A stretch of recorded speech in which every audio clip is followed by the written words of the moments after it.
আজকে করব সজনে ফুলের চচ্চড়ি। তো সজনে ফুলটা ভালো করে বেছে ধুয়ে নিয়েছি পরিষ্কার করে। এখানে দেব হচ্ছে আলু, সিম আর বিনস কাটা রয়েছে, আর বেটে দেব পোস্ত আর কাঁচা লঙ্কা। তেলটা গরম হয়ে গেছে, আমি কালো জিরে ফোড়নে দিয়ে দিয়েছি, দুটো শুকনো লঙ্কা দিয়ে দিচ্ছি। সবজিগুলো হালকা করে ভেজে নেব।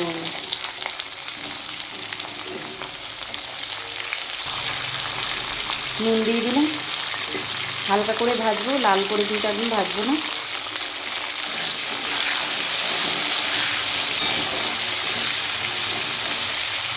ঢেকে দিলাম। আমি এবার মশলাটা করে নিই। মশলাটা বেটে নিই। দেখো মশলাটা কিন্তু বাটা হয়ে গেছে, আমি এখন তুলে নেব।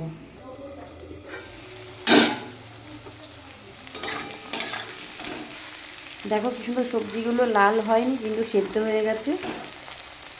সব সবজি সেদ্ধ হয়ে গেছে। আমি এখন ফুলটা মশলাটা দিয়ে দেবো। প্রথমে মশলাটা দিয়ে দিলাম, হলুদ দিয়ে দিলাম,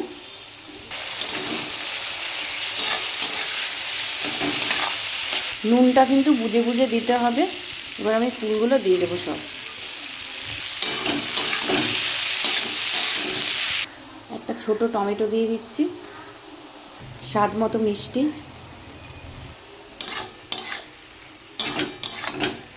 3-4 মিনিটের মতন আমি ঢাকা দিয়ে দিচ্ছি, যাতে টমেটোটা একটু মজে যায়। গ্যাসটা কিন্তু কমানো আছে।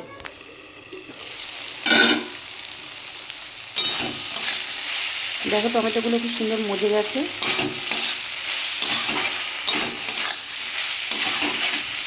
রান্নাটা হয়ে গেছে, আমি নামিয়ে নেব।